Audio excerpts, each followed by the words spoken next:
یا اسی طرح اس شخص کو نہیں دیکھا جس کا ایک بستی پر جو اپنی چھتوں پر گری پڑی تھی گزر ہوا، تو اس نے کہا کہ اللہ اس کے باشندوں کو مرنے کے بعد کیوں کر زندہ کرے گا؟ تو اللہ نے اس کی روح قبض کر لی اور 100 برس تک اس کو مردہ رکھا۔ پھر اس کو جلا اٹھایا اور پوچھا تم کتنا عرصہ مرے پڑے رہے ہو؟ اس نے جواب دیا کہ 1 دن یا اس سے بھی کم۔ اللہ نے فرمایا نہیں بلکہ 100 برس مرے رہے ہو، اور اپنے کھانے پینے کی چیزوں کو دیکھو کہ اتنی مدت میں مطلق سڑی بسی نہیں، اور اپنے گدھے کو بھی دیکھو جو مرا پڑا ہے۔ غرض ان باتوں سے یہ ہے کہ ہم تم کو لوگوں کے لیے اپنی قدرت کی نشانی بنائیں، اور ہاں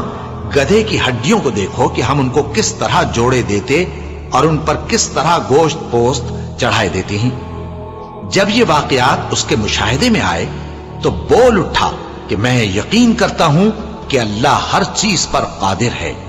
اور جب ابراہیم نے اللہ سے عرض کیا کہ اے پروردگار مجھے دکھا کہ تو مردوں کو کیوں کر زندہ کرے گا، اللہ نے فرمایا کیا تم نے اس بات کا یقین نہیں کیا؟ انہوں نے کہا کیوں نہیں، لیکن میں دیکھنا اس لیے چاہتا ہوں کہ میرا دل اطمینان کامل حاصل کر لے۔ فرمایا کہ 4 پرندے لے لو، پھر ان کو اپنے سے ہلا لو اور ان کے ٹکڑے ٹکڑے کر دو، پھر ان کا ایک ایک ٹکڑا ہر ایک پہاڑ پر رکھ دو، پھر ان کو بلاؤ تو وہ تمہارے پاس دوڑتے چلے آئیں گے، اور جان رکھو کہ اللہ غالب ہے، صاحب حکمت ہے۔ جو لوگ اپنا مال اللہ کی راہ میں خرچ کرتے ہیں ان کے مال کی مثال اس دانے کی سی ہے جس سے 7 بالیں اگیں اور ہر ایک بال میں 100 دانے ہوں، اور اللہ جس کے اجر کو چاہتا ہے اور زیادہ کرتا ہے، اور اللہ کشائش والا ہے، سب کچھ جاننے والا ہے۔ جو لوگ اپنا مال اللہ کے راستے میں صرف کرتے ہیں پھر اس کے بعد نہ اس خرچ کا کسی پر احسان رکھتے ہیں اور نہ کسی کو تکلیف دیتے ہیں، ان کا صلہ ان کے پروردگار کے پاس تیار ہے،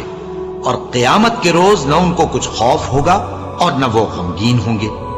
جس خیرات کے دینے کے بعد لینے والے کو ایذا دی جائے اس سے تو نرم بات کہہ دینی اور درگزر کرنا بہتر ہے،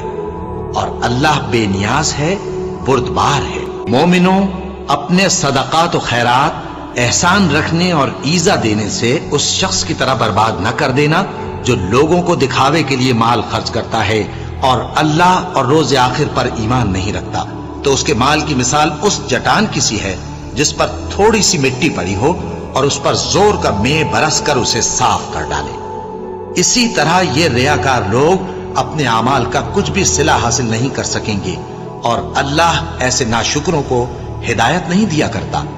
اور جو لوگ اللہ کی خوشنودی